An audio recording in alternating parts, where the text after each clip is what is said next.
Okay, let's jump right in. If you've seen emails or news popping up about a big payout from Roomster, you're definitely not the only one. The big question, really, is this $1.6 million settlement actually real? Or is it, just noise? Exactly, and that's what we're digging into here. We're looking at the legal side, the actual court process behind it all.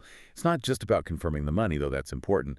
The whole thing started because of some pretty serious stuff. Right? Like what specifically? Well, fake reviews, Yeah. mostly, and also deliberately misrepresenting the rooms and roommates listed on their site. Okay, so let's unpack that a bit. We're talking about Roomster and the owners, John Schreiber and Roman Zacks.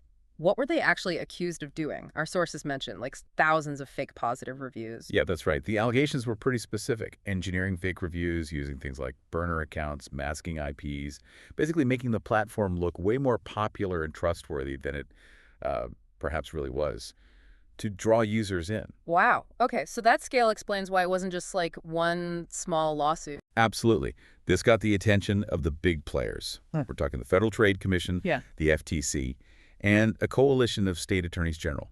6 of them. 6 states. Which ones? Let's see, California, Colorado, Florida, Illinois, Massachusetts, and New York. Okay, the FTC plus 6 states. That's a pretty heavy-hitting group. It really is. It signals just how significant they viewed the potential harm to consumers across the country. So did this actually lead to something substantial or just a, slap on the wrist kind of fine? No, this seems to have some real teeth. They agreed to pay $1.66 million, and that money is specifically earmarked for consumer restitution. Okay, $1.6 million back to users. That's good. But here's where it gets really interesting from an enforcement angle. Roomster and the owners are now under strict prohibitions. They absolutely cannot post fake reviews or incentivized ones, no misrepresenting listings, no deceptive stuff, period. What if they do? Is there a consequence? Oh, yeah. That's the crucial part. If they breach those rules, they're looking at a suspended judgment of over $47 million. 47 million. Suspended. What does that mean exactly? Like, they don't pay it now. Right. They don't pay it yet, but it's hanging right there. If they mess up, violate the agreement, that $47 million becomes due immediately. It's a very powerful incentive to follow the rules this time, a financial deterrent hanging over their heads. Okay, that definitely sounds like serious leverage. So let's talk practicalities. People want to know about the money. For users who were actually affected, who paid Roomster, how are they getting this restitution back? Is it already happening? Yes, payments are actually going out now, mostly through PayPal, it seems, or other official electronic ways. So you really need to check your email carefully if you think you might be eligible. And how do you know if the email's legit? People are always worried about scams. Good point.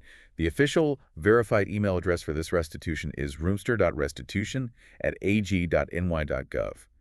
If you see that sender address, it's not spam. That's the official channel set up by the New York Attorney General's office handling the payout. Okay, roomster.restitution@ag.ny.gov. Got it. And this whole settlement, it wasn't just about the money, right?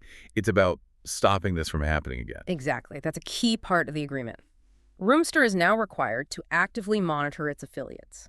They have to follow strict rules approved by the court to ensure transparency. It's not just a fine and forget situation. So they can't just blame rogue affiliates anymore. Well, the responsibility is much clearer now. They have to police their own platform much more rigorously. It makes the whole thing enforceable. So, summing it up for you listening, yes, the settlement is real. Yes, payments are going out now through official channels. And importantly, there are legal measures backed by that huge potential fine to prevent Roomster from using these deceptive tactics again. Right. Which leads to maybe a final thought here.